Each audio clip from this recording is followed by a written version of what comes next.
डोली डोली।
वैष्णवामासि विष्णु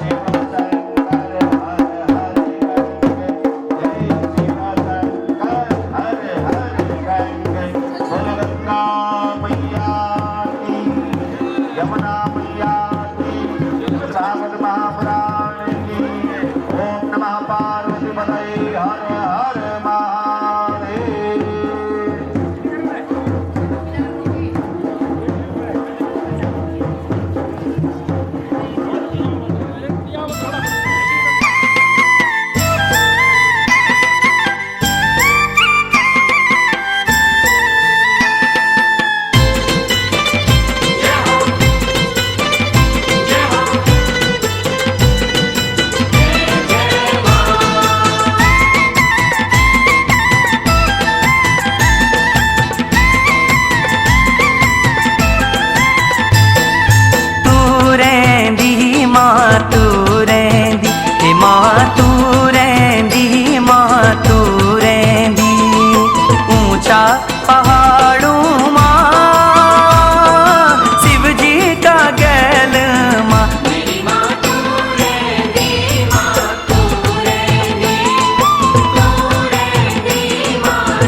जैक तिन ज्वाल परूप धारी, पौड़ी माँ जैक तिन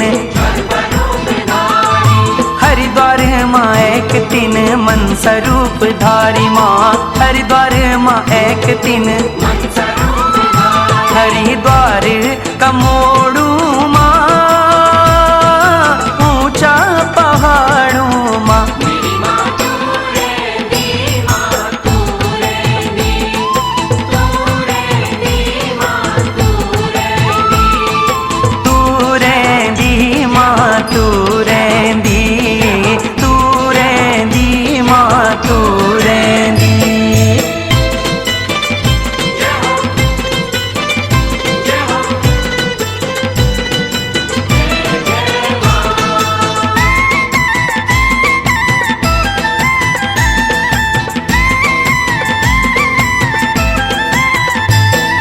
भरदार माँ जैक तिन मठण रूप धारी, भरदार माँ जैक तिन श्रीनगर माँ एक तिन धारी रूप धारी, श्रीनगर माँ एक तिन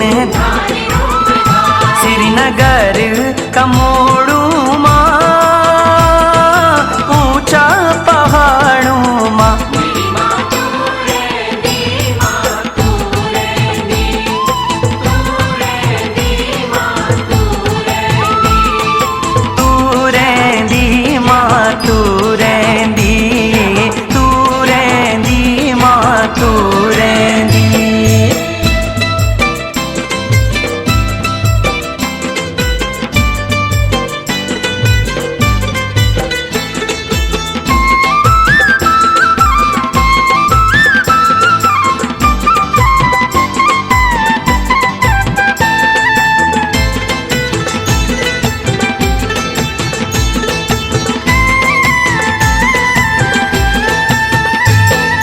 अल्मोड़ा जैक तिन नंद रूप धारी, अल्मोड़ा जैक तिन नैनीताल माँ एक तिन नैन रूप धारी माँ, नैनीताल माँ एक तिन नैनीताल कमोड़ू माँ, ऊंचा पहाड़ू माँ।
ईश्वर तुम शरण तुम करुणा के सागर तुम पाओ रख गल कामी मैं सेवक तुम स्वामी कृपा करो मैं सबके आधार पति किस विध मिला हूँ दया किस विध मिला हूँ मति ओम जय जगदीश दीन बंधु दुख हरता तुम रक्षक मेरे स्वामी तुम ठाकुर मेरे अपने हाथ बढ़ाओ देवा श्रद्धा भक्ति बढ़ाओ श्रद्धा प्रेम बढ़ाओ संतनारी सेवा ओम जय जगदीश ओम जय जगदीश हरे कर्पूरगौरं करुणावतारं संसारसारं भुजगेन्द्रहारं सदा वसन्तं नमामि त्वमेव माता च पिता त्वमेव बन्धुः च सखा त्वमेव सर्वं मम देवदेव नाना सुगन्धपुष्पं विहारं परमेयामि बोलो श्रीमद्भागवत महापुराण की बोलो वेद व्यास भगवान की सुखदेव महाराज की हर हर महादेव बोलो गंगा मैया की यमुना मैया की यही पर को एक बार परिक्रमा करके मंडप की कलश सभी लोग यहाँ पर रखेंगे अपने स्वस्ति न इंद्रो वृद्धश्रवाः स्वस्ति नः पूषा विश्ववेदाः स्वस्ति नस्तार्क्ष्यो अरिष्टानेमिः स्वस्ति नो बृहस्पतिर्ददातु पायर्क्षैपायौदाः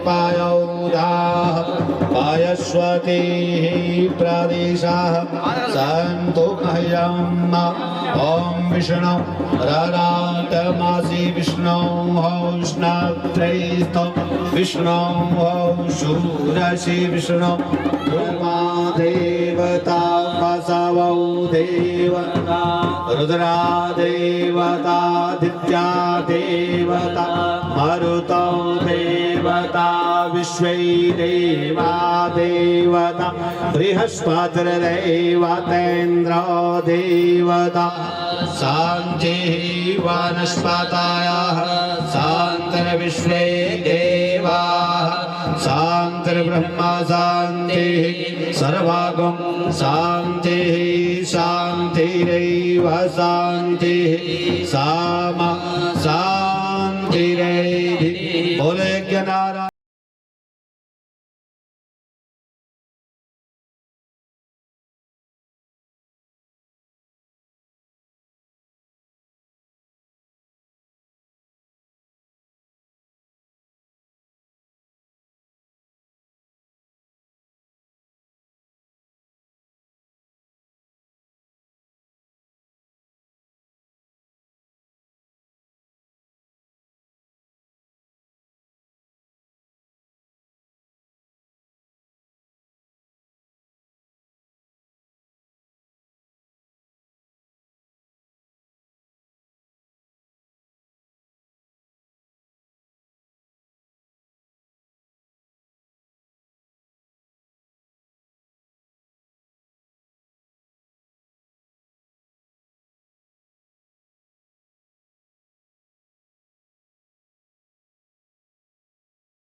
हमारी माता की श्रीमद् भागवत महापुराण की। ओम नमः पार्वती पदाई हर हर महादेव। ओम गंगेश्च यमुनश्चैव गोदावरी सरस्वती दुरितक्षय कारकः। ओम गंगायै नमः यमुनायै नमः सरस्वत्यै नमः गोदावरी नमः भगवती गंगा भागीरथी नमः। गंधाक्षतं पुष्पं समर्पयामि। ओम मैं गंगे यमुने सरस्वती सचदुस्तौमां सचदा पारुष्णाया आस्किन्यां मारुद्रिदाः वितस्तयार्जिकीयै श्रीणुया सुखो मया। भगवती गंगाय नमः। हाथ जोड़ लिया, पुष्प लेकर के माँ गंगा जी से प्रार्थना करें। ओम उत्फुल्ला मलपुंडरीक रुचिरा कृष्ण शिवित्यात्मका कुंभोष्टाभयतो यजा विदधति श्वेतावरालंकृते हरिष्टस्या शशिशेखराखिल नदी सौणादि संसेविता ध्येया पाप विनाश विनाशनी मकरगा भागीरथी साधके गंगा गंगेति अब्रूयात् योजनानां सतेरपि मुच्यते सर्व पापेभ्यो विष्णुलोकं स गच्छति। बोलो गंगा मैया की, यमुना मैया की जय। पंचगव्य अभिमंत्रणम ओम गायत्री तिष्ठोपजागतिया नष्टो पंक्त्या शाहा व्रीहातृष्णीहा काकपसूचिभिः सम्यन्तुत्वा ओम गंधद्वारां दुरादर्शां नित्यपुष्टां करिगिणीं ईश्वरीं सर्वभूतानां तामिह पहवे श्रियम् सुरभिनो मुखाकरत्रण आयोगं खितारिकत ओम तेजौषि शुक्रमस्यामृतमसि धामना आसि प्रियं देवानां मनादृष्टं देवय जनमसि ओम देवसत्त्वा सवितो रसवैश्विनोर्बाहुभ्यां नमः।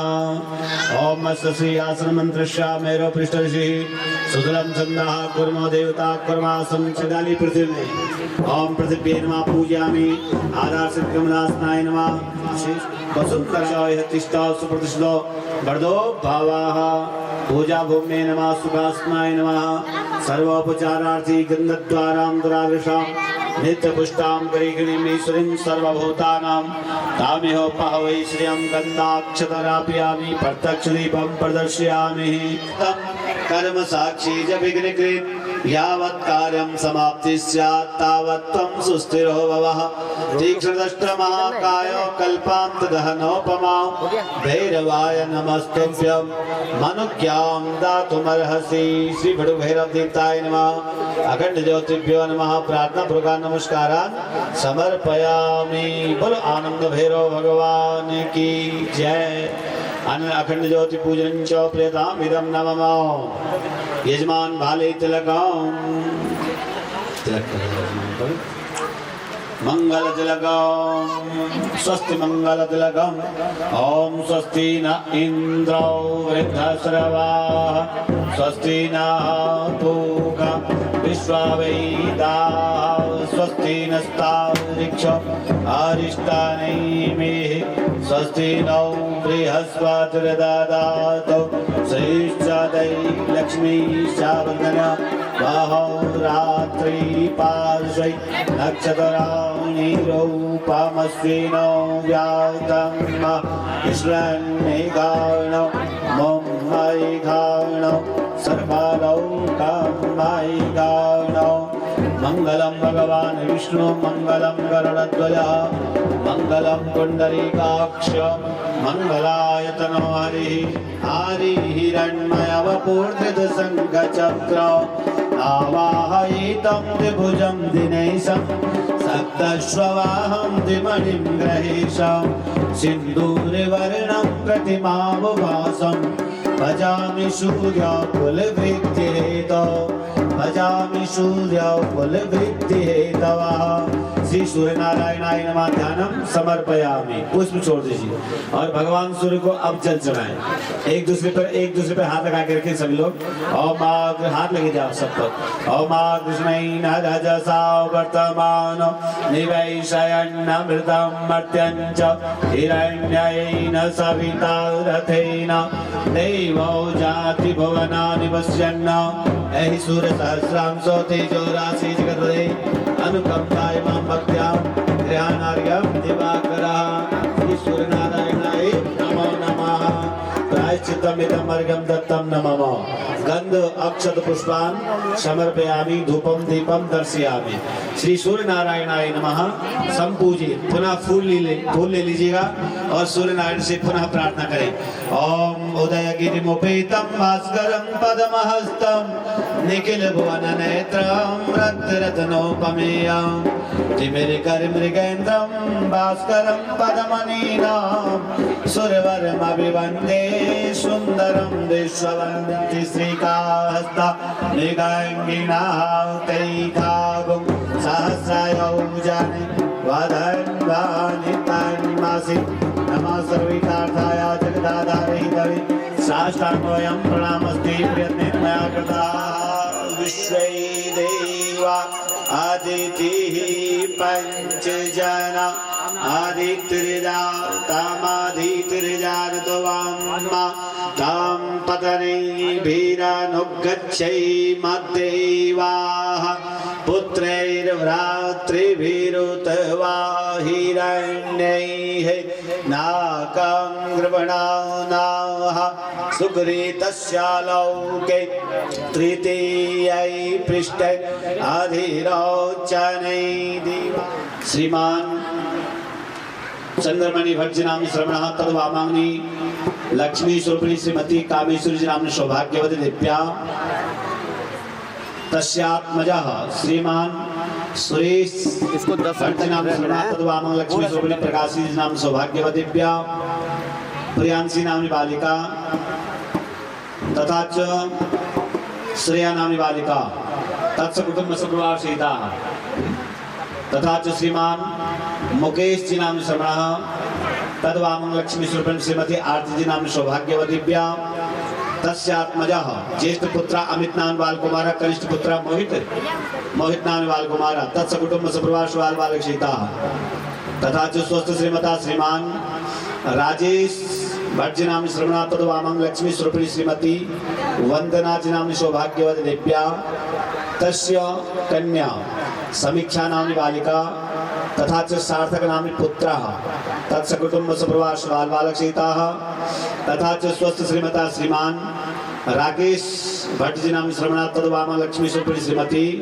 किरण जी नाम सौभाग्यवती दिव्या तस्य कन्या दिव्यांशी नामनी बालिका तथा च कनिष्ठ पुत्री तेजस्वी नामनी बालिका तत्स कुटुंब सपरिवार बाल बालक सीताः तथा च श्रीमता परवेश भट्ट जी नाम श्रवण तद्वामंग लक्ष्मी तथा च परवेश भट्ट जी नाम श्रवण दीवांशी भट्ट कौन है इनकी क्या है परवेश भट्ट जी नाम श्रवण तद्वामंग लक्ष्मी श्रीमती दीवांशी जी नाम सौभाग्यवती दिव्या तस्य आत्मजा रियांश नाम बाल कुमार तत्स कुटुंब सपरिवार बाल बालक सीता तथा च स्वस्थ श्रीमता स्वस्थ श्रीमान विशाल मणि भट्ट जी नाम श्रवण अच्छा तथा श्रीमता श्रीमान विष्णुवती चिंता जी नाम सौभाग्य चिंता जी नाम दिव्या धर्मपत्नी स्वर्गीय श्रीमान विशाल मणि भट्ट जी नाम श्रवण तस्य आत्मजा श्रीमान दिनेश भट्ट जी नाम श्रवण तद्वामंग श्रीमती सुषमा जी नाम सौभाग्यवती दिव्या तत्कन्या वैष्णवी नाम बालिका कनिष्ठ पुत्री पुत्रः वैभव नाम पुत्रः आत्मजः तत्स कुटुंब सपरिवार बाल बालक सीताः तथा च ब्रजेश भट्ट जी नाम श्रवण तद्वामांगनी लक्ष्मी स्वरूपिणी श्रीमती राधा जी नाम सौभाग्यवती दिव्या तस्यात्मजः ऋषभ नामनी बाल कुमार रियांशी नामनी बालिका तत्स कुटुंब सपरिवार बाल बालक सहिताः तथा च श्रीमता श्रीमान मनोज भट्ट जी नाम श्रवण तद्वामांगनी श्रीमती पूजा नामनी सौभाग्यवती दिव्या तस्य कन्या मानवी नामनी बालिका तत्स कुटुंब सपरिवार बाल बालक सीता तथा च श्रीमता श्रीमान हर्षमणि भट्ट जी नाम श्रवण तद्वामांगनी श्रीमती बिजली जी नाम सौभाग्यवती दिव्या तस्य आत्मजा श्रीमान गोपाल भट्ट जी नाम श्रवण पुत्रवधु जमुना जी नाम सौभाग्यवती दिव्या कार्तिक नामनी पौत्रः तथा च आनंद नामनी पौत्रः तत्स कुटुंब सपरिवार तेजस भट्ट जी नाम श्रवण तत्स कुटुंब सपरिवार बाल बालक सहिताः तथा च श्रीमता श्रीमान रामेश भट्ट जी नाम श्रवण रमेश है अच्छा रामेश का श्रीमान रमेश भट्ट जी नाम श्रवण तद्वामंगनी श्रीमती सावित्री जी नाम सौभाग्यवती दिव्या तस्य आत्मजः श्रीमता श्रीमान विजय भट्ट जी नाम श्रवण तद्वामंगनी श्रीमती दीपिका जी नाम सौभाग्यवती दिव्या शिवांशी नामनी बालिका तथा च अजय भट्ट जी नाम श्रवण तत्स कुटुंब सपरिवार एक ही सबूनो सबका नाम आ गया विमुक्ति हेतु लंबोदरम नमस्तुभ्यं सततं मोदक प्रिय निर्विघ्नं कुरु मे देव सर्वकार्येषु सर्वदा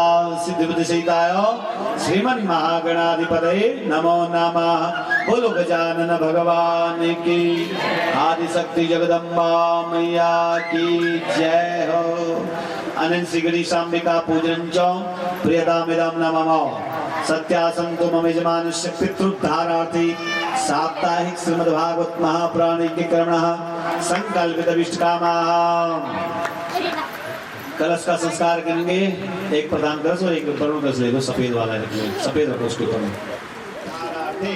साप्ताहिक श्रीमद्भागवत महापुराण यज्ञ कर्मणः श्री रस्मृति भवन्तो कुर्वन्तो। ब्राह्मण बोलेगा अस्तु श्री अस्तु श्री अस्तु श्री। ओम श्री सतै लक्ष्मी च पत्न्यावहो रात्रि पार्श्वे नक्षत्राणि सर्वलोकं मयगाणः। पुष्प छोड़ दीजिए। फल प्राप्ति है तवे पुण्यवाचिकेभ्यो ब्राह्मणेभ्यो यथाशक्ति द्रव्य दक्षिणा विभज्य। मैं अपनी शक्ति के अनुसार जिन ब्राह्मणों ने पुण्यों का वाचन किया उनको दक्षिणा दान करता हूँ। वो संकल्प छोड़ करके एक एक ब्राह्मण को पकड़ा दीजिए, एक एक दक्षिणा। और फिर पत्नी को बाएं अंग में बिठा दीजिए सभी लोग। फिर तो दक्षिण बांट देते, फिर पत्नी के बाएं अंग में बिठाए थे, फिर शुक्ल लेंगे। ओम खादाय शांति वनस्पताय शांति विश्वे देवा शांति ब्रह्म शांति सर्वगुण शांति शांतिरेव शांति सामा शांतिरेव।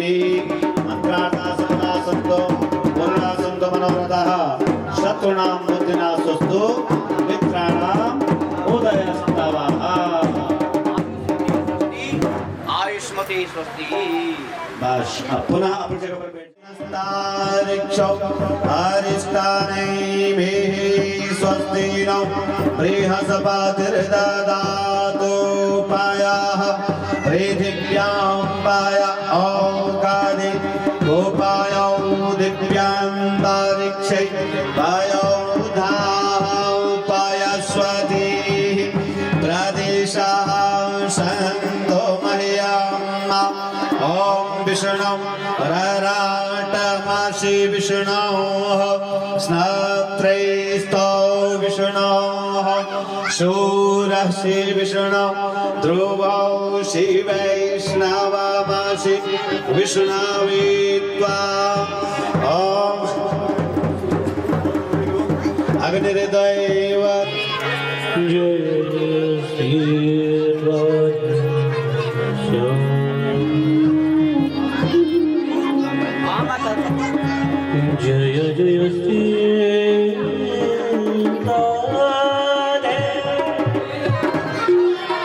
जय जय नाथ मुक्त्यर्थ भवसागरे मनोरथो मदीयोऽयं सफला सर्वथा त्वया निर्विघ्नेनैव कर्तव्यो दासोऽहं तव केशवः। बोलो श्रीमद्भागवत महापुराण की जय। व्यास तिलक कर दीजिएगा, मुद्रिका पहना दीजिए। कस्तूरी तिलकम ललाट पटले वक्षस्थले कौस्तुभम नासाग्रीवरमौक्तिकं करतले वेणुकरे कंकणम सर्वांगे हरिचंदनम सुललितं कंठे च मुक्तावली गोपस्त्री परिवेष्टितो विजयते गोपाल चूड़ामणि। नमोस्तुते व्यास विशाल बुद्धे फुल्लारविंदो। बात व्यास जी से आग्रह करेंगे कि अपनी सुंदरमयी अमृतमयी वाणी से कथा का श्री गणेश अपने मुखारविंद से करी। बोली श्रीमद्भागवत महापुराण की जय।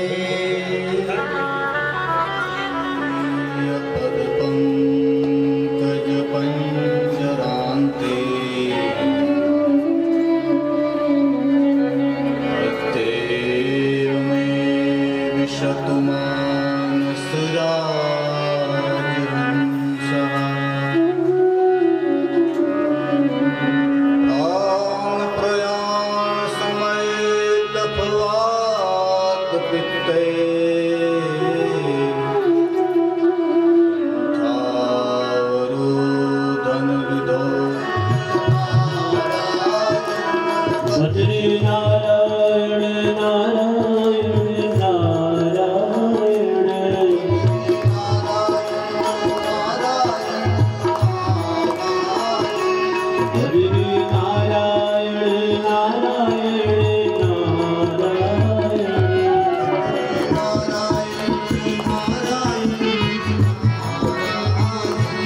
नारायण नारायण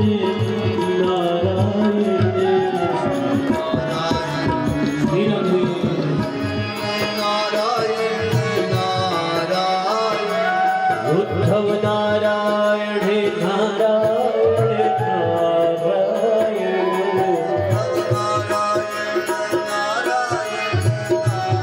हर्षमुनि भट्ट, श्रीमती सुशीला देवी, श्री देवेंद्र प्रसाद भट्ट, सावित्री देवी, श्री रमेश प्रसाद भट्ट, सुरेश जो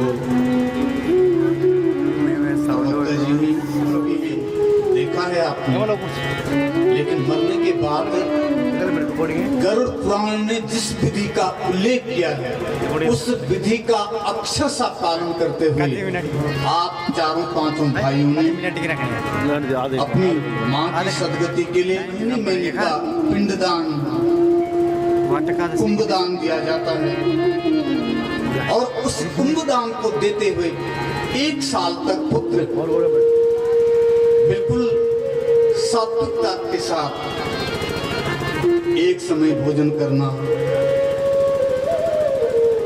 लहसुन प्याज जो मादकता वाली चीजें हैं जिनसे काम क्रोध लोभ उत्पन्न हो जाता है, ऐसी चीजों का परित्याग करके बिल्कुल सतत रूप से सात्विक रहकर के अपनी मां के उद्धार के लिए हर महीने में पिंडदान किया। ऐसा सोचा हमने कि हम माँ का उद्धार करते हैं, लेकिन माँ का उद्धार, माँ का ऋण तो हमारे ऊपर न जाने कितना है। माँ तो माँ होती है, माँ के बराबरी दुनिया का और कोई शब्द नहीं कर सकता है। जिस माँ ने हमें 9 महीने तक अपनी कोख में पाला, हमारे पालन पोषण के लिए न जाने क्या क्या दुख सहन करने पड़े, माँ तो माँ होती है, माँ तो माँ होती है। बेटा यदि कहीं बाहर गया और समय से घर नहीं आता है तो माँ को चिंता होती है। माँ सो नहीं सकती है जब तक बेटा घर नहीं आता, कभी घर के अंदर कभी घर के बाहर तड़पती रहती है। और अगर माँ को कुछ अनिष्ट की शंका लगती है तो माँ की वह करुणामयी आवाज जो पुत्र के लिए कवच का काम करती है, और यदि कोई अनिष्ट की बात सुन लेती है तो जिस प्रकार से बिना जल के मछली तड़पती है उसी प्रकार से माँ तड़पती रहती है। ऐसी होती है माँ, ऐसी होती है माँ। और संसार में एक माँ ही ऐसी है, अगर माना माँ के पूर्व कोई पुत्र खत्म हो जाता है तो जन्म जन्म तक माता केवल माँ ही जन्म, जब तक प्राण रहेंगे तब तक रोती रहती है। माँ के बराबर हमारा हितैषी दुनिया में कोई हो ही नहीं सकता। तो ससुर जी चारों पांचों भाइयों ने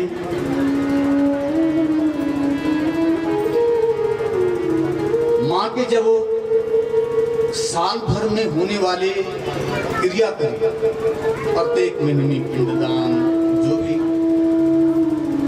तो उस सात्विकता के कारण वो योग्यता हम लोगों को प्राप्त हुई कि हम भागवत के अधिकारी बने। कि भागवत का अधिकारी हर कोई नहीं बन सकता है। भागवत है ऊंचा, मानव शरीर है ऊंचा और धरती है ऊंची। इस त्रिवेणी के संगम में इन भाइयों को अधिकार मिला है भागवत कराने का। भगवान की कृपा हुई है, इष्ट देवी देवताओं की कृपा हुई है और इष्ट देवताओं की जब कृपा होती है, भगवान की कृपा जब होती है, तो शुभ संकल्प जागा, अच्छा विचार मन में पैदा होता है। जब भगवान की कृपा होती है, अच्छा संग जब मिलता है तो अच्छी सोच मिलती है। तो साल भर तक जो आपने कृत्य किए हैं, माँ के निमित्त भगवान को पुकारा, माँ को तृप्त करने के लिए पिंडदान किया, तर्पण किया, और इस क्रिया से भगवान की कृपा आपके ऊपर हुई और भगवान की कृपा हुई, शुभ संकल्प जागा और उस शुभ संकल्प को चरितार्थ करने के लिए आपने पुरुषार्थ किया। चारों पांचों भाइयों के जो पुत्र हैं, उन्होंने भी अपने माता पिता को मनसा वाचा कर्मणा सहयोग किया, सेवा करी, और वह पुरुषार्थ आज आपके सामने सिद्ध हुआ है। और माँ के उद्धार के लिए और माँ के उद्धार के साथ साथ अपने पिताजी, ससुर जी लोगों के जो पिताजी हैं, श्रीमान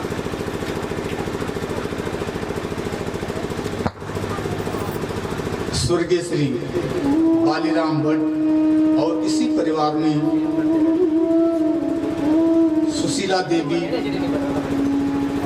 और ससुर जी श्री राम, ठीक पश्चिम भाग में जो है वहाँ सरस्वती नदी, और सरस्वती नदी के पहले गणेश जी के गुफा से ठीक थोड़ी ऊपर व्यास जी की गुफा है। व्यास जी वहाँ पर बैठे हैं, लेकिन मन में शांति नहीं है।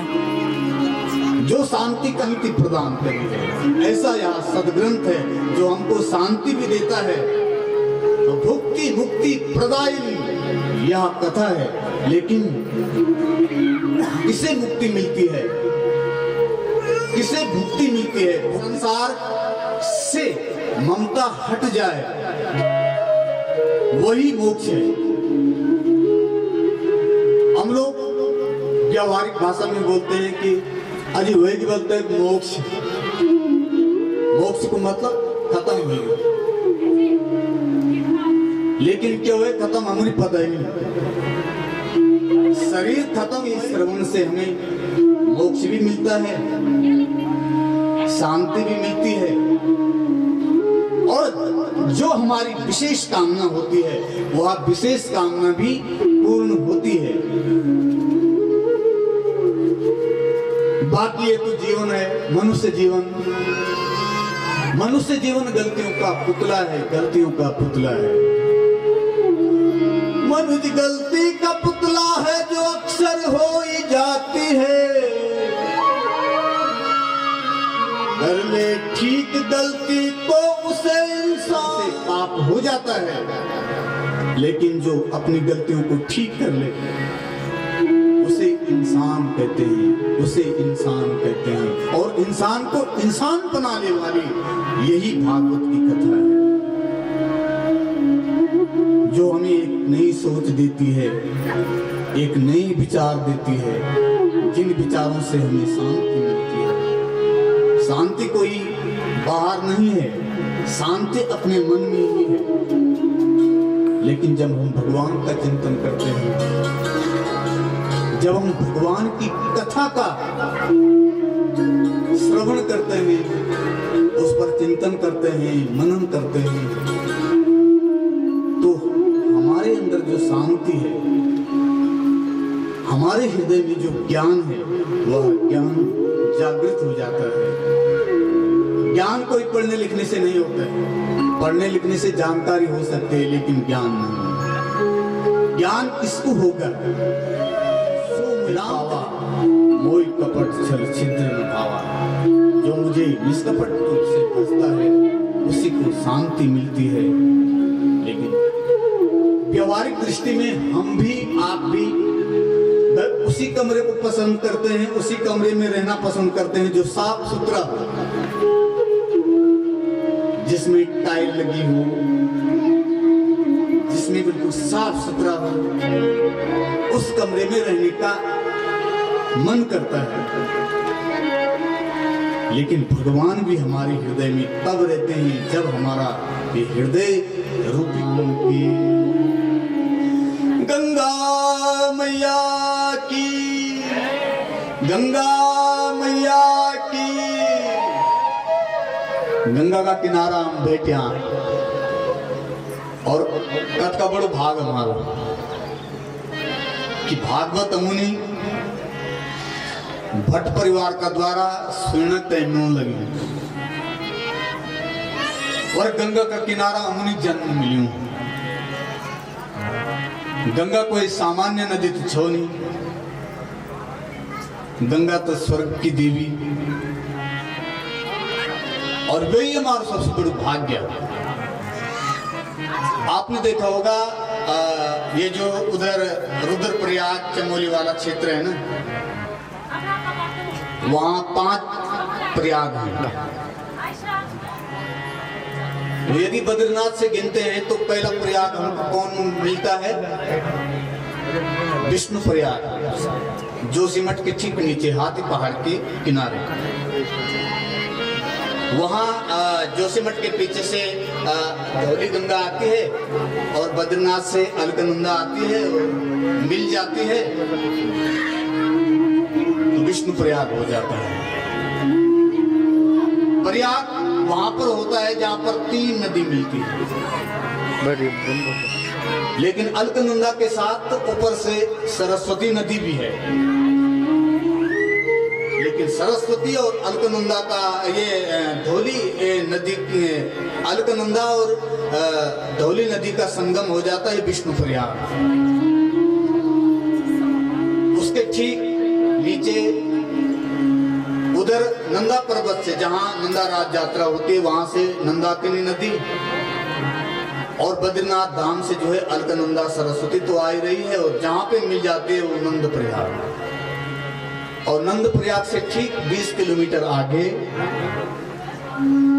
एक तरफ से पिंडर नदी आ रही है और बद्रीनाथ धाम से वहां से अलकनंदा आती है और मिल जाती है कर्ण प्रयाग हो जाता है। कर्ण जी ने वहां तपस्या करी, इसलिए कर्ण जी के तपस्थली होने के कारण वह क्षेत्र उस प्रयाग का नाम कर्ण प्रयाग रखा गया। और वहां से फिर आगे 20-25 किलोमीटर आगे यहाँ केदारनाथ से माँ मंदाकिनी नदी और ऊपर से तो अलकनंदा आ ही रही है और मिल जाती है और रुद्रप्रयाग हो जाता है। फिर आगे जा करके हमारी यहाँ पतित पावनी माँ भागीरथी दो कल कल छल छल निनाद करती हुई अपनी मस्ती से यहाँ से जा रही है, जाती है, आगे अलकनंदा के साथ मिलती है और प्रयाग बन जाता है देव प्रयाग। और देव प्रयाग के बाद लोग जो है इस गंगा नदी में स्नान करने का जो महत्व है उसको समझते हैं। बाकी ऊपर के लोग जो है मैंने तो देखा नहीं, क्योंकि भगवान की कृपा से और आप लोगों के आशीर्वाद से मुझे वहाँ रहने का सौभाग्य मिल रहा है। तो मैं जब गोचर कर्ण प्रयाग नंद प्रयाग में वहीं रहता हूँ तो वहाँ देखता हूँ कि लोग पर्व स्थानों में जैसे हमारे यहाँ की कोई भी पर्व आता है, संक्रांति आती है, शिवरात्रि आती है या बैसाखी आते हैं तो तुरंत लोग जो है गंगा नदी में जाते हैं और स्नान करते हैं और स्नान करके अपने जीवन को धन्य कर लेते हैं। मैंने सोचा कि वहाँ के लोग भी शायद, मैंने तो हमारा तो यहाँ का अभ्यास होता नहीं कि गंगा जी चलो जी गंगा जी स्नान करने के लिए। बाकी नदी नाम का हमारी जुबान पे कोई शब्द नहीं होता, क्योंकि नदी हमने कम सुना था, गंगा जी ही ज्यादा। तो मैंने कहा कि यहाँ के लोग गंगा जी स्नान कर रहे, वो लोग कहने लगे नहीं जी यहाँ पे नहीं जाते हैं।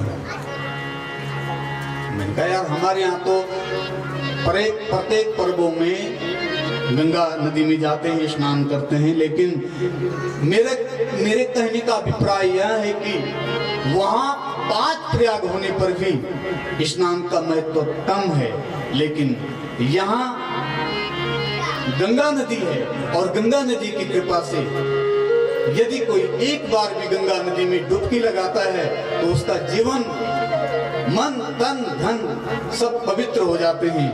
ऐसी धरती में हम हैं जहां साक्षात गंगा नदी है और गंगा नदी के पावन तट पर हमें जन्म मिला है। भगवान श्री कृष्ण कहते हैं, मैं नदियों में गंगा नदी हूं, देवों में विष्णु हूं,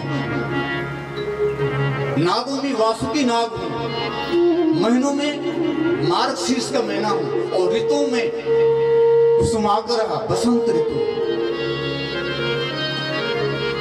तो उस अर्थ में ये जो गंगा नदी है ये सब विष्णु स्वरूप है और वैसे भी भगवान विष्णु के चरणों से निकलती है, विष्णुपति है और विष्णुपति के किनारे हमको यह विष्णु की वांग्मयी मूर्ति, जिसको हम वाणी के द्वारा सुनते हैं, वाणी के द्वारा गाते हैं, ऐसी दिव्य श्रीमद् भागवत परम संहिता हम सब लोगों को सुनने को प्राप्त हो रही है। इसका पावन सानिध्य हमको प्राप्त हो रहा है। कितना बड़ा भाग्य है हम लोगों का। और फिर भी यदि हम इसमें चिंतन मनन न करें तो ये मानव जीवन होते हुए भी हम अपने जीवन को बेकार बर्बाद कर रहे हैं। श्रीमद्भागवतम पुराण तिलकम यद वैष्णवानां धनम यस्मिन् पारमहंसमेव ममलं ज्ञानं परं गीयते। यत्र ज्ञान विराग भक्ति सहितं नैष्कर्म्यमा विस्कृतम्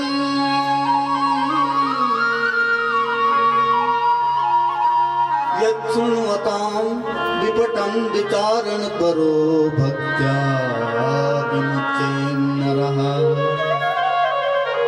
भागवत का वही स्थान पुराणों में है जो मानव शरीर में माथे का स्थान होता है।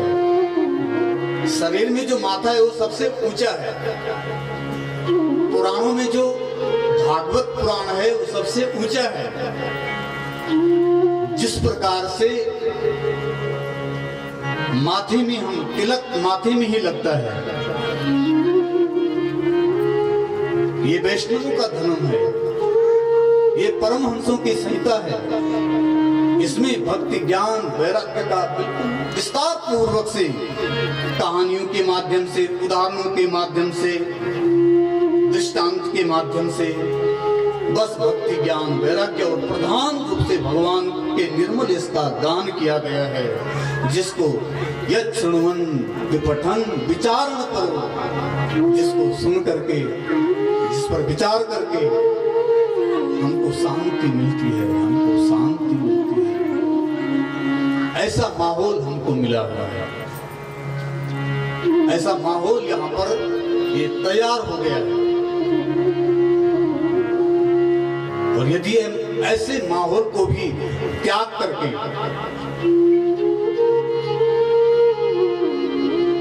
बहाना लगाते हैं कि लो जी हमारी किस्मत में कहाँ भागवत की कथा है, और भट्ट परिवार ने आयोजित की है तो बिल्कुल ऐसे दिनों में जब गर्मी का मौसम है और कथा का समय भी थोड़ा लेट है, तो ये भगवान की कृपा है कि हमको ऐसे समय में भागवत की कथा मिल रही है जब लंबे दिन हम घर के कामकाज सही समय पे निपटा करके, और फिर ठीक जो कथा का समय हो 1 बजे से निश्चित है। पहला दिन है, पहले दिन में देरी हो ही जाती है, लेकिन कल से आप कथा का जो श्रवण करेंगे ठीक 1 बजे, और 1 बजे से 5 बजे तक कथा का श्रवण करेंगे। आप लोगों से मेरा निवेदन है कि आप ठीक 1 बजे से पहले यहाँ पर भागवत की कथा सुनने के लिए और भगवान का आदर करने के लिए ठीक अपनी उपस्थिति दर्ज कर दें, और फिर भट्ट परिवार के द्वारा यह अपने पितरों के उद्धार के लिए और हम सब लोगों को शांति प्रदान करने के लिए एक नई सोच हमें मिले, इस हेतु से हम श्रीमद् भागवत कथा सुनने के लिए यहाँ पर आए। आज प्रथम दिन है, भक्ति ज्ञान वैराग्य की चर्चा इस दिव्य पुराण में विशद रूप में है। तो आइए श्रीमद् भागवत में प्रवेश करते हैं। ओम श्री गणेशाय नमः। ओम नमो भगवते वासुदेवाय।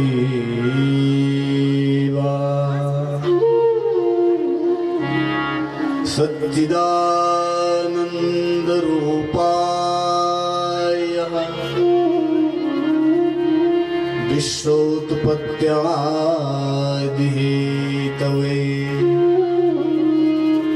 तापत्रय विनाशाय श्री कृष्णाय वयं नमः। शब्द दिया है व्यास जी ने जब इसकी रचना करी, तो इस पुराण का नाम लिखा श्रीमद् भागवत महापुराण। और श्री शब्द से इसको अलंकृत किया है। और श्री दुनिया में क्या है? वह श्री भगवती का रूप है ना। जैसे हम सब लोग अपनी कुल देवी इष्ट देवियों का दर्शन कर रहे हैं, माँ राजराजेश्वरी, तो ये माँ भगवती का कौन सा रूप है? श्री रूप। अरे श्री माने लक्ष्मी, श्री माने शक्ति, और शक्ति के तीन रूप, महाकाली, महालक्ष्मी, महासरस्वती। और ये जो संसार चल रहा है ना, ये तीन शक्तियों के कारण ही चल रहा है। और ये तीन शक्ति परमात्मा की है। कौन? महाकाली। और महाकाली हमारे अंदर किस रूप में है? क्रिया शक्ति के कारण।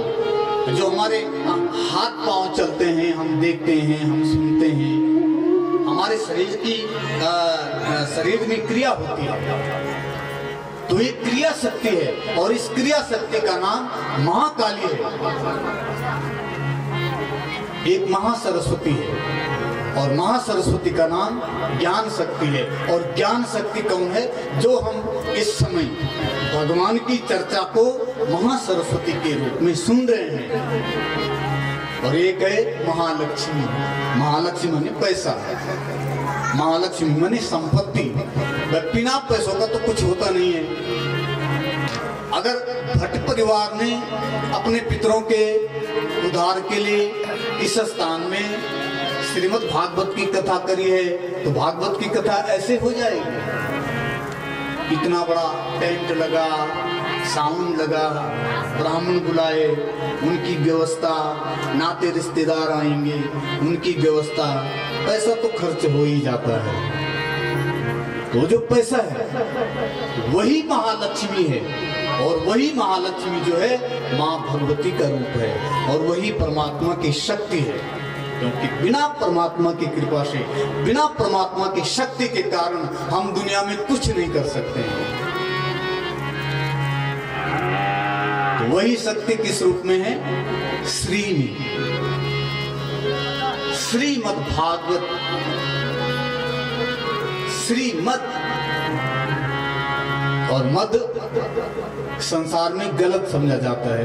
द्वैनी वक्ताओं को मद होगी, तेरतुनिया सौर मकान बनेगी, अब तक के पहचाना, अब तो ये मद होगी। तो मद क्या है? गलत है। लेकिन मद किसका सही होता है? अगर हम संसार का मद करते हैं, संसार का घमंड करते हैं, तो भगवान को अच्छा नहीं लगता है। यदि हम भगवान के साथ जुड़ जाते हैं और तब हम उस मद का वहां उस मद शब्द को यहाँ वहां यूज करते हैं। अरे मेरा भगवान है, मेरी माँ राजराजेश्वरी है, मेरी माँ खंडवारी देवी है, मेरे भगवान है। और उस चीज का हमको अहंकार होता है, मद होता है, तो उससे भगवान प्रसन्न होते हैं। तो श्री मद यानी भगवान के सहित भगवान की शक्तियों का वामन भक्ति, ज्ञामन ज्ञान, वामन वैराग्य और तामन तत्पश्चात।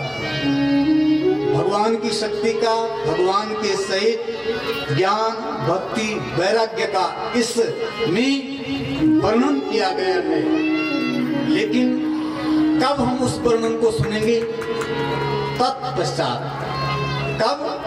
जब हम इसको सुनने के लिए सात्विक मन से तैयार होंगे और निर्मल मन से इस भगवान इस कथा का श्रवण करेंगे। लेकिन ये पुराण है, और पुराण जिसको कहते हैं जो पुराने जमाने में जिसकी रचना हुई हो उसको कहते हैं पुराण, जो पुराना इतिहास हो। लेकिन इस कथा को यदि आप श्रवण करेंगे तो पुरा अभिनवम इति पुराणम, पुरानी कथा है। लेकिन जब सुनने के लिए हम तैयार होते हैं, सुनते हैं, तो ऐसा लगता है कि व्यास जी ने अभी इसकी लेटेस्ट रचना करी है, अभी इसको रचा है। इसमें वो चीज मिलती है जो अभी हमारे जीवन में हमारे साथ घटित हो रही है। घटी हुई घटना का यथार्थ निरूपण करना वही पुराण है, वही इतिहास है। तो व्यास जी ने इसको नाम दिया श्रीमद् भागवत महापुराण। महान है ये, क्योंकि महान कौन है? जिससे हमें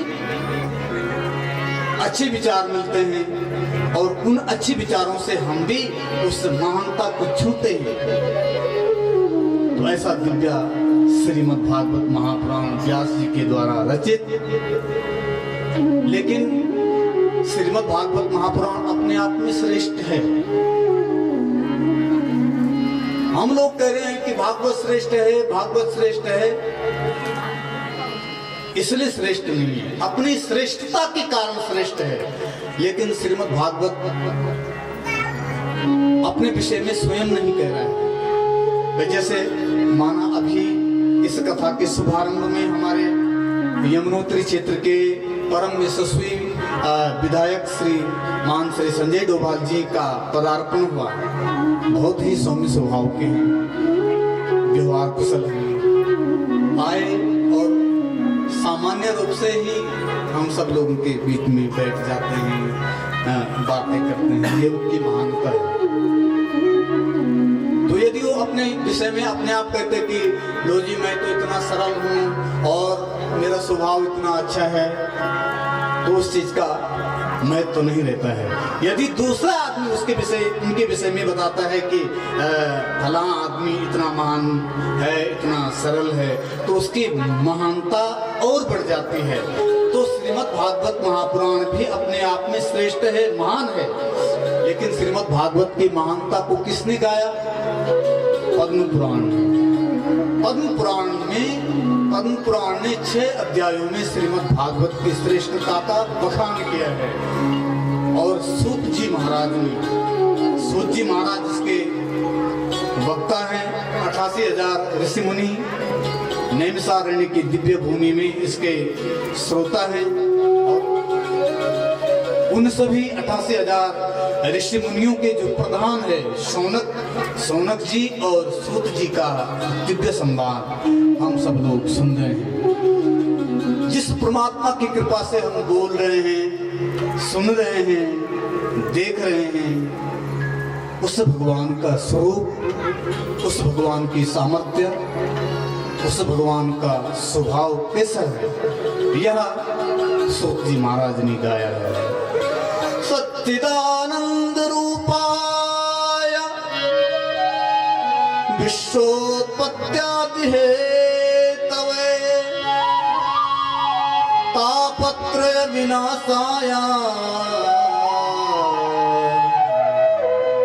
श्री कृष्णाय वयं नमः। स्वरूप कैसा है उस परमात्मा का जिसकी कृपा से हम बोल रहे हैं।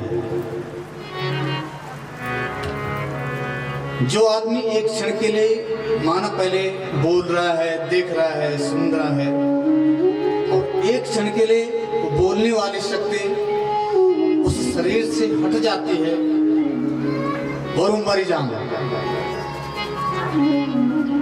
थोड़ी देर पहले बोल रहा था, सुन रहा था, देख रहा था, लेकिन एक क्षण के लिए जब वो बोलने वाली शक्ति उससे हट जाती है तो कान होते हुए भी हम सुन नहीं पाते हैं, आंख होते हुए भी हम देख नहीं पाते हैं, मुख होते हुए भी हम बोल नहीं पाते हैं, क्योंकि वो जो बोलने वाली शक्ति है, वो जो देखने वाली शक्ति है, वो जो सुनने वाली शक्ति है, वही परमात्मा है, वही परमात्मा है। लेकिन उसका स्वरूप कैसा है? तो सूत जी बोल रहे हैं सच्चिदानंद रूपाय। वह सत्य स्वरूप है, वह आनंद स्वरूप है, वह ज्ञान स्वरूप है। और सत्य कौन है? जो सदैव रहने वाला है, जिसका कोई कभी अभाव है ही नहीं। हम दुनिया में कितना भी झूठ बोलें, कितना भी पाखंड करें, कितना भी छल कपट करें, लेकिन अंत तो गत्वा सत्य ही प्रकट होता है। और सबसे बड़े मजे की बात तो ये है कि हम दुनिया में झूठ बोलते हैं और झूठ बोलते हुए भी हम उस सत्य की कसम खाते हैं कि लो जी मैं बिल्कुल सत्य बोल रहा हूँ। कभी कभी हम झूठ बोल देते हैं और अंत में कहते हैं कि लो जी मैं सच बोल रहा हूँ, मैं सत्य बोल रहा हूँ, और बोलता झूठ है। लेकिन सत्य के कारण उसका झूठ बोलना भी सत्य हो जाता है, उस पे लोग विश्वास करते हैं। बाद में उस सत्यता की परख तो होती है, अंत में सत्यता ही प्रकट होती है। हम कितना भी आडंबर मचाएं, लेकिन अंत में हमारी सत्यता प्रकट हो ही जाती है, और वही सत्यता भगवान का स्वरूप है। तो भगवान का रूप है सत्य स्वरूप।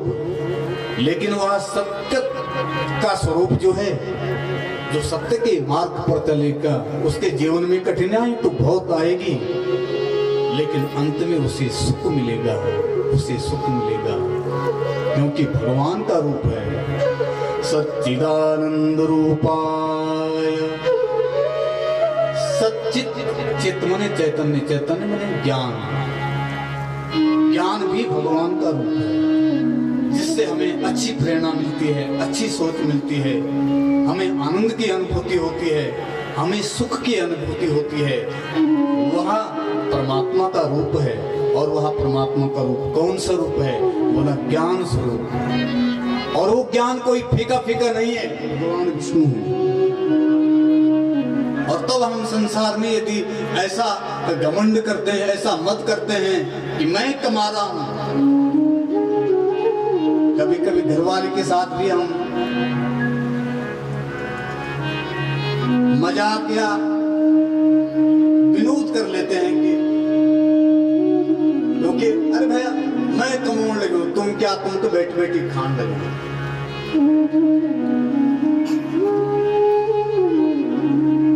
धर्म पत्नी एक ऐसी है जो जिसके साथ हम प्रेम से लड़ते भी हैं, झगड़ते भी हैं। और कुछ लोग तो कहते हैं कि भाई घर वाले लड़ने के लिए होती है, लेकिन वो लड़ाई कोई ऐसी लड़ाई नहीं है कि फिर नो, प्रेम की लड़ाई होती है, प्रेम की। और बिना घर वाली का घर तो बिल्कुल सुनना लगता है। और तब हम उनको कहते हैं कि भाई मैं कमा रहा हूं, मैं पाल रहा हूं। तो पालने वाला तो भगवान है, पालने वाला तो भगवान है, क्योंकि पालन का जो देवता है वो कौन है? तो भगवान का यहाँ सामर्थ्य है। भगवान इस संसार में सृष्टि के सर्जन के लिए भगवान ब्रह्मा जी के रूप में प्रकट होते हैं, पालन के लिए विष्णु के रूप में प्रकट होते हैं, और संहार करने के लिए, कल्याण करने के लिए भगवान शंकर के रूप में प्रकट होते हैं। लेकिन उस भगवान का स्वभाव कितना अच्छा है, जिस भगवान की कृपा से हम बोल रहे हैं, देख रहे हैं, सुन रहे हैं। तापत्रय विनाशाय श्री कृष्णाय वयं नमः। तापत्रय विनाशाय श्री कृष्णाय वयं नमः। जिस भगवान के ध्यान मात्र से हमारे जीवन के जो 3 ताप हैं वो सब खत्म हो जाते हैं और जड़ से मिट जाते हैं। वो 3 ताप कौन है? 3 दुख कौन है? एक शारीरिक दुख है, जो शरीर से पीड़ा होती है, माना बुखार हो गया, कोई असाध्य बीमारी लग जाती है। देह से जो दुख पैदा होता है उसको दैहिक दुख माना जाता है। एक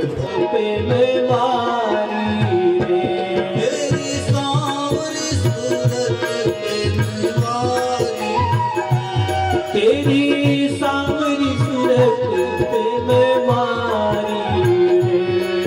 ओ जमुना तट है प्रेम चरावे, मधुर मधुर स्वर बेन बजावे। जमुना तट में तेन चरावे, मधुर मधुर स्वर देन चरावे। जमुना तट हर बेन चरावे, मधुर मधुर स्वर बेन बजावे। जमुना तट हरि चरावे, मधुर मधुर पेड़ बजावे। कांधे कमरिया कारी रे, कांधे कांवरिया कारी रे। ओ कांधे कमरिया कारी रे। ओहो कांधे कांवरिया कारी रे।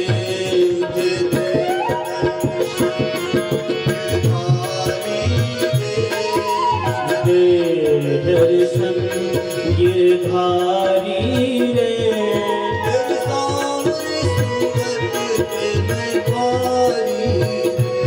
तेरी सांवली सूरत पे मैं मारी रे।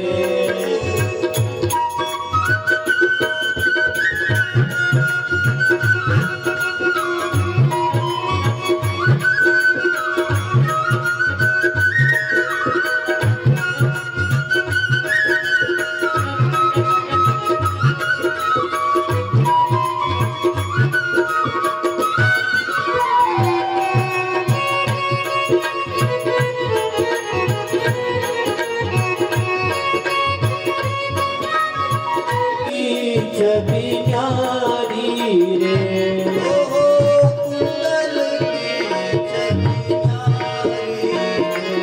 ओहो कुंडल की छवि न्यारी रे।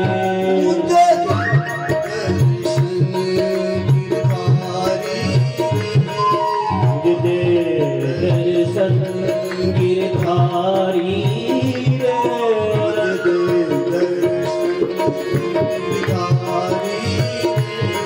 मुझे दर्शन गिरधारी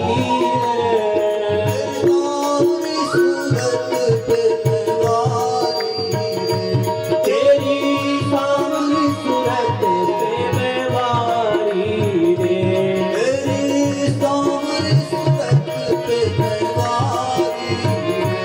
तेरी सांवली सूरत पे है तुहर रूप बनाया ब्रह्मानंद मेरे मन खाया।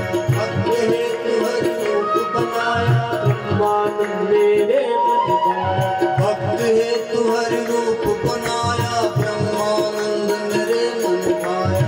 भक्त है हरि रूप बनाया, ब्रह्मानंद मेरे मन पाया। भक्त है तुहर रूप बनाया, भक्त है तो हरि रूप बनाया, ब्रह्मानंद मेरे मन पाया। भक्त है तुहर रूप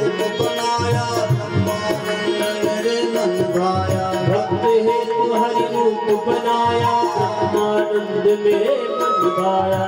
चरण कमल बलिहारी ओ चरण कमल बलिहारी रे।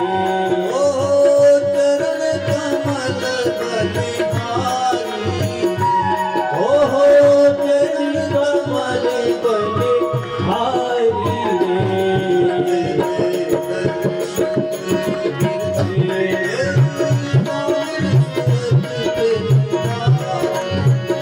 तेरी साथी सूरत पे भारी रे।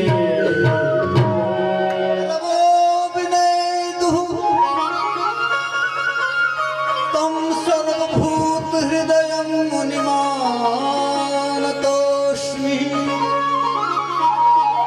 तम सर्वभूत हृदय मुनिमानतोऽस्मि यम प्रव्रजन्तम। जो प्रव्रजंत रूप में घर से भागे,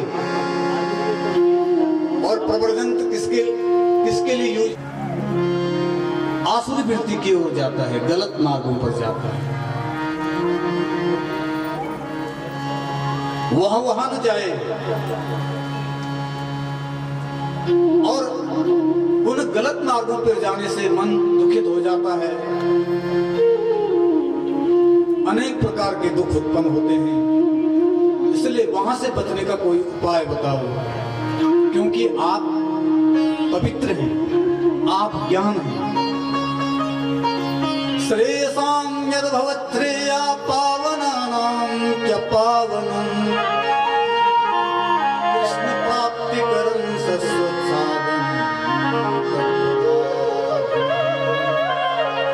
इसलिए महाराज जो कृष्ण प्राप्ति का जो साधन है, उस साधन को बताओ। कृष्ण कोई और नहीं, कृष्ण भूवाचको शब्दानश्च निवृत्तिवाचकः। कृष्ण मने आनंद, कृष्ण मने दुख और नाम मने आनंद। जिसको भजने से, जिसका स्मरण करने से हमारे जीवन में दुख की निवृत्ति हो जाती है और आनंद की अनुभूति होती है, उस कथा को सुनाओ। हे गुरु महाराज, आप कृपा करो, आप कृपा करो।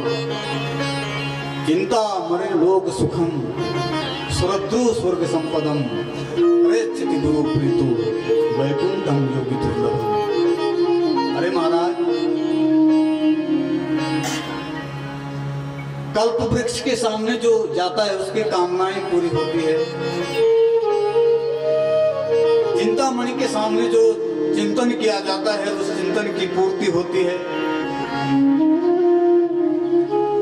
लेकिन गुरु महाराज जिस पर प्रसन्न होते हैं, जिस वैकुंठ को प्राप्त करने के लिए ऋषि मुनि हिमालय की कंदराओं में जीवन खपा देते हैं, उस आनंद को प्राप्त करने के लिए जिस पर गुरु प्रसन्न हो जाते हैं, उसको वह आनंद सहज रूप से मिल जाता है। इसलिए महाराज उस आनंद को दीजिए, उस सोच को दीजिए, उस समझ को दीजिए। और सुनते ही सूत जी महाराज गदगद हो गए। सूत जी महाराज कहने लगे, सूतवाच प्रीति शौनक चित्ते ते यतो विचार्य च सर्व सिद्धांत निष्पन्नं संसार। ये सुनता दृश्यों, इस समय में तुम्हें वह साधन बताता हूं जिसकी तुम्हें अभी जरूरत है। उस दवाई को तुम्हें देता हूं जो तुम्हारे रोग की निवृत्ति कर दे। जो रोग तुम्हारे शरीर को लग गया है उसको मिटाने वाली जो दवाई है, उस दवाई को तुम्हें इस समय देता हूं। मैं सारे संसार का जो सार है उसको तुम्हें बताने जा रहा हूं, और सारे सिद्धांतों का जो सार है उसे तुम्हें सुनाता हूं। सुनिए। और कहने लगे, काल व्याल मुख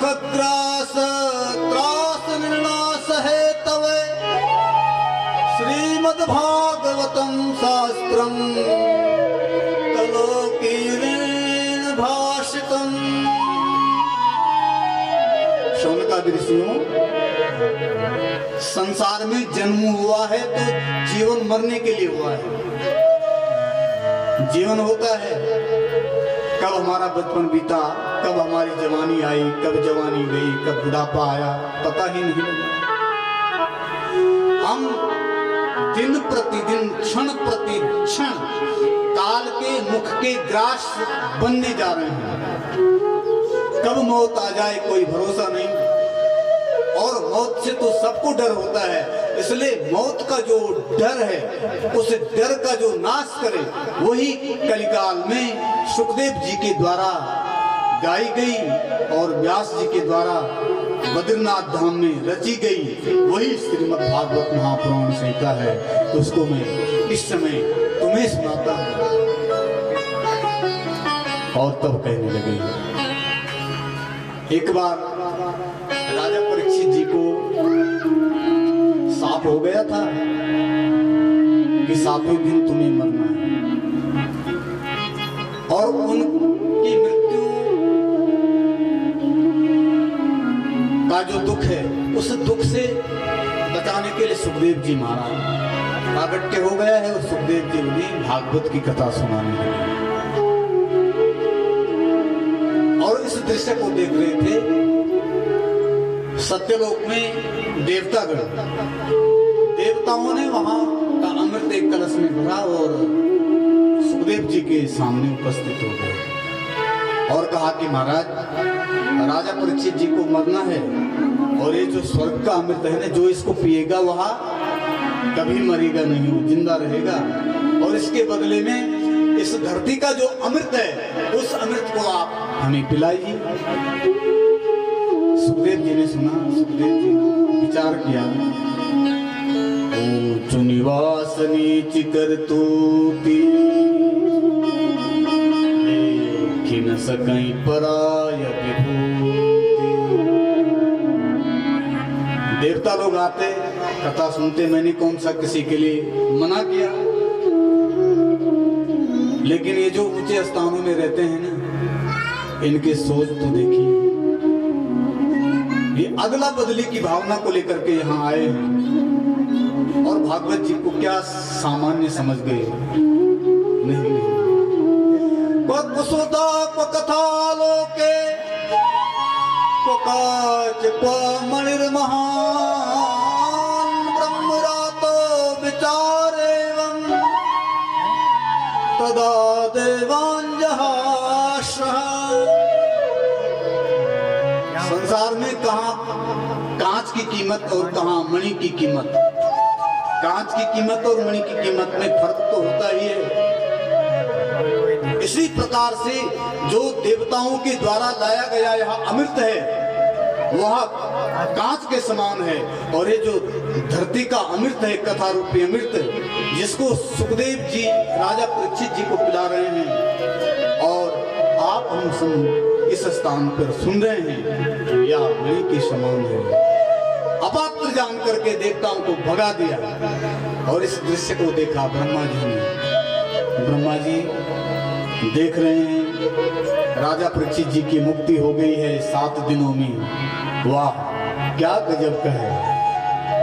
समझ गए, कलिकाल में मुक्ति प्रदान करने वाला श्रीमद् भागवत महापुराण ही है। लेकिन भागवत की कथा कोई सामान्य कथा थोड़ी, इसको केवल 5-10 दिनों में ही सुने, इतना सरल नहीं है। 15-20 दिन में ऋषि मुनि लोग तो हिमालय की कंदराओं में महीना, 2-2 महीना, 3-3 महीने तक इसको सुनते थे। लेकिन ये जो 7 दिन की जो परिपाटी है, किसने बनाई है? तो तब सूत जी महाराज सुनाते हैं, ये जो 7 दिन की जो परिपाटी है, यह सुखदेव जी ने जब राजा परीक्षित जी को 7 दिनों में सुनाया, क्योंकि राजा परीक्षित जी के जीवन में 7 दिन हैं, और नारद जी ने इस कथा को बद्रीनाथ धाम में सनकादि ऋषियों से सुना। सनक सनंदन सनातन और सनत कुमार बद्रीनाथ धाम में तप करने के लिए गए थे। नारद जी वहीं गए तो शौनकादि ऋषियों ने कहा कि महाराज महाराज आप क्या कर रहे हैं? सनकादि ऋषियों के समान परमहंस कोई हो नहीं सकता है और इनका सानिध्य नारद जी को कैसे प्राप्त हुआ है? और नारद जी को तो साफ है कि ये एक क्षण भी कहीं टिक नहीं सकते हैं। तब इन्होंने 7 दिनों तक इस कथा का श्रवण कैसे किया? सुनाओ ना। और तब सुनाने लगे। एकदा हि विशालायां चत्वार ऋषयो मला सत्संगार्थं क्षमायात तदृशस्तत्र नारदम्। एक बार विशालापुरी, और विशालापुरी जो है ये भू वैकुंठ बद्रीनाथ धाम को ही समझा जाता है। जो ऋषिकेश से ऊपर का जो क्षेत्र है ये सब भू वैकुंठ विशालापुरी है। और विशालपुरी इसलिए है कि यहाँ के लोग के जो विचार होते हैं वो विशाल होते हैं, छोटी सोच के लोग नहीं होते हैं। यहाँ बड़ी सोच के लिए ऊंची सोच, पक्का इरादा और कड़ी मेहनत यहाँ के लोगों के जीवन का ध्येय होता है। इसलिए उस क्षेत्र में नारद जी गए और नारद जी जब वहाँ गए तो एकदम छटपटा रहे थे, परेशान थे। तो सनकादि ऋषियों ने पूछा कि नारद जी आप इतनी जल्दी कहाँ से आ रहे हैं, कहाँ जा रहे हैं, आपको क्या चिंता है? क्योंकि आपकी मुखाकृति से लग रहा है कि आपको कोई चिंता सता रही है। क्या चिंता है तुम्हें? तो आज नारद जी ने कहा कि महाराज मैं तो संत हूँ और संत के जीवन में कौन सी चिंता हो सकती है? संत का जो जीवन है वो परोपकार के लिए है। इसलिए महाराज जी संसार की स्थिति देख करके मुझे भूख लगती है न प्यास लगती है, जिंदगी अब उदास लगती है।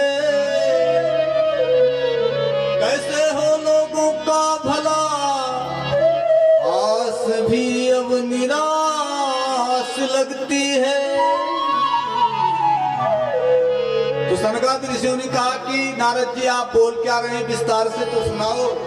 और तब विस्तार से कहने लगे कि अहम तो पृथ्वी यातो ज्ञात्वा सर्वोत्तमां मिति पुष्करम च प्रयागं च काशीं गोदावरीं तथा।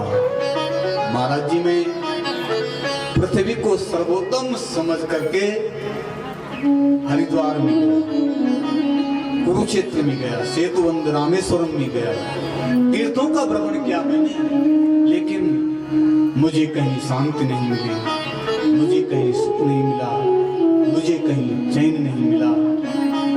हर घर में हर व्यक्ति के जीवन में मैंने दृष्टि डाली तो कोई किसी रोग से परेशान है, कोई किसी रोग से परेशान है। जो शरीर से ठीक है उसे कोई ना कोई दुख तो सता रहा है। पड़ोसी ठीक नहीं है, पड़ोसी अच्छी प्रगति कर रहा है, उनको वही दुख सता रहा है।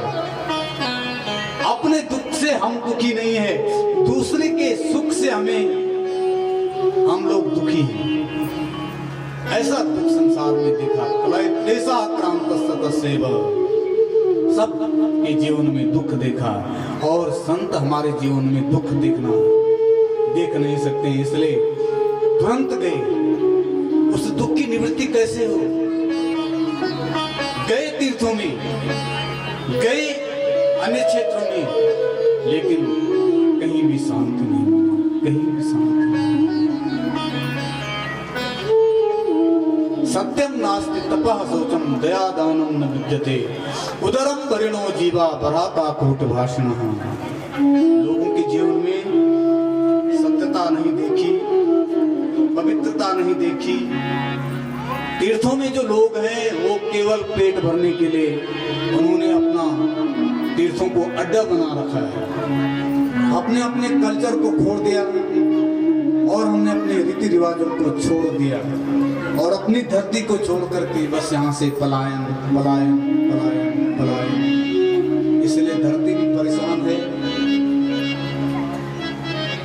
यहाँ जिन माँ बापों को छोड़ करके हम जा रहे हैं परेशान है,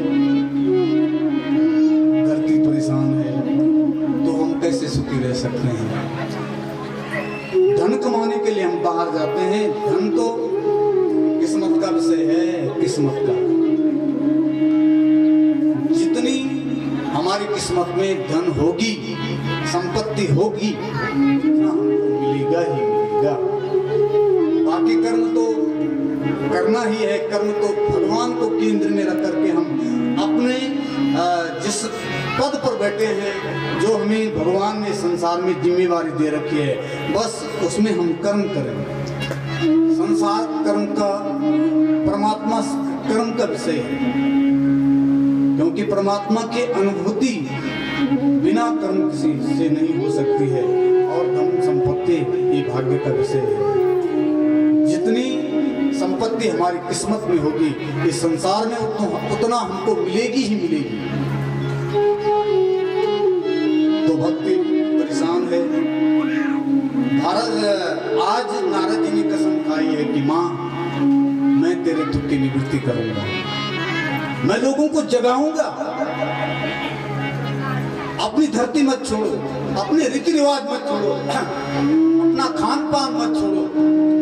जो ताकत हमारी संस्कृति में है, जो हमारे लोकल अनाजों में है, वो ताकत जो है बाहर की वस्तुओं में नहीं है। जो आनंद हमारी संस्कृति में है, वो आनंद। और सब लोग बस मेहनत करें, सब वृक्ष लगाएं। बस वृक्ष लगाने से यहाँ की संस्कृति रुक सकती है, यहाँ का पलायन रुक सकता है, यहाँ की संस्कृति बच सकती है, यहाँ का खान पान बच सकता है।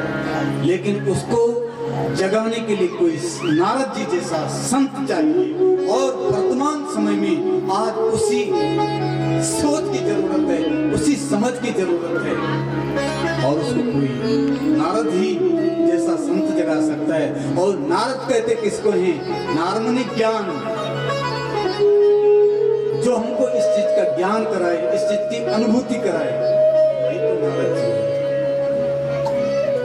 इसलिए मैंने पहले कहा था कि ये कथा पुरानी होते हुए भी ये देश काल के अनुसार हमें नहीं लगती है, नहीं लगती है, नहीं लगती है। जैसा समय चलता है वैसा ही इसका अर्थ, इसका व्यवहार बदल जाता है। एक नई सोच देती है, एक नई समझ देती है। अब नारद जी भक्ति के दुख को दूर करने के लिए प्रयास करने लग गए। और आज प्रथम दिन में थोड़ा देर भी हो गई।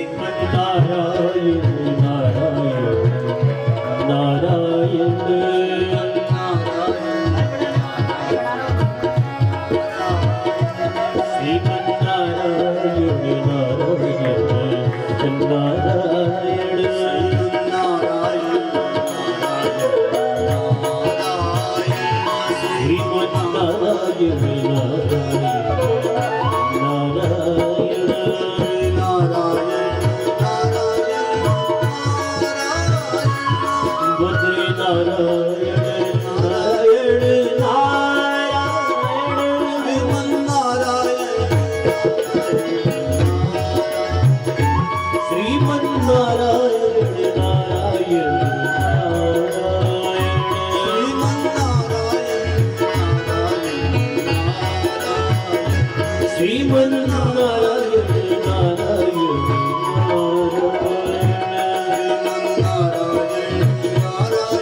भागवत पारायण पारायण पारायण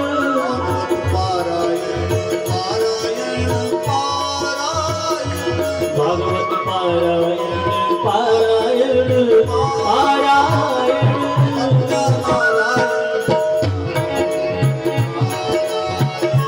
सत्य बद्री नारायण नारायण नारायण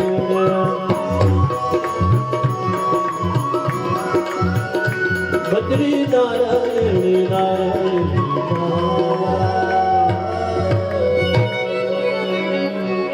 बोले बद्री नारायण भगवान की जय श्री कृष्णचंद्र भगवान की जय बाल कृष्ण लाल की जय राजा रामचंद्र जी महाराज की जय गंगा मैया की जय यमुना मैया की जय राजराजेश्वरी मैया की जय नागराज जी महाराज की जय हनुमान जी महाराज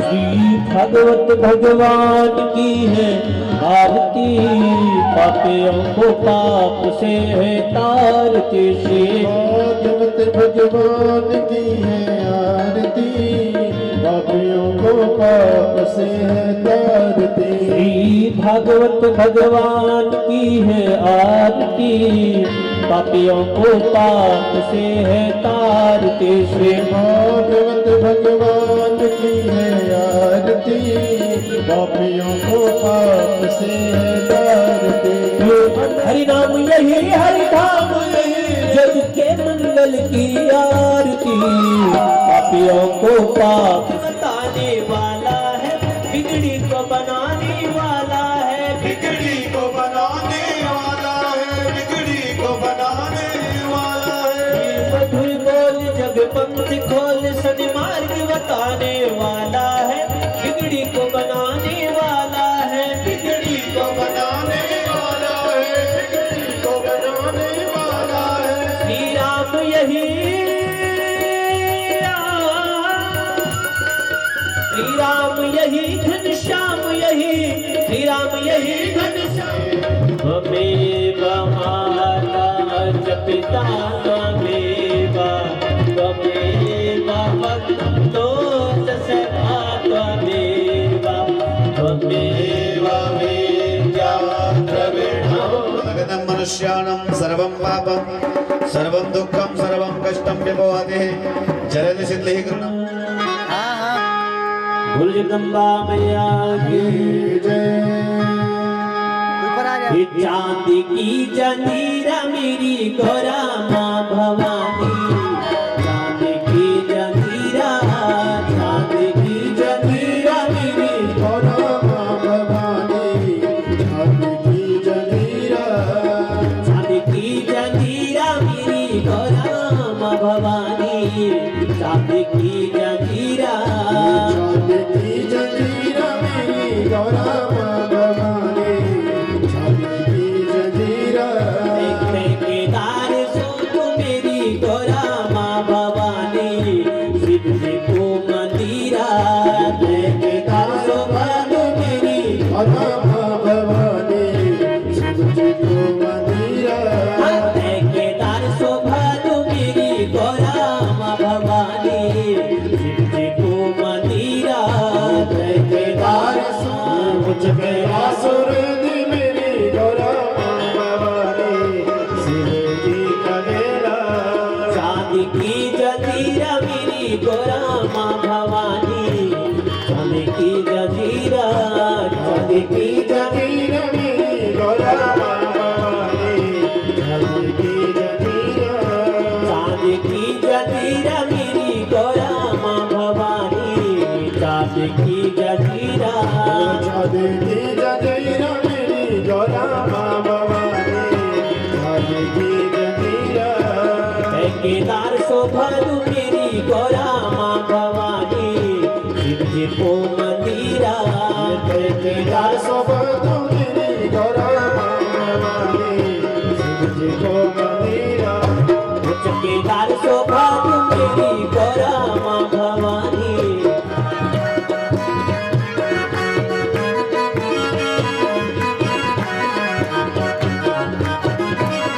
पान का पतीरा मेरी गौरा माँ भवानी पान का पतीरा मेरी गौरा माँ भवानी मान का पतिरा पान का पतीरा मेरी गौरा माँ भवानी पान का पतीरा मान का पतिरा मेरी गौरा माँ भवानी मान का पतिरा पान का पतीरा मेरी गौरा माँ भवानी पान का पतीरा मान का पतिरा मेरी गौरा माँ भवानी मान का पतिरा सोना दे कांबड़े जतीरा सुन मेरा भक्ति गौरा माँ भवानी हमारे जलीरा कामना होगा गौरा माँ भवानी कांबड़े जतीरा सोन का महीना योदा गौरा माँ भवानी हमारे जलीरा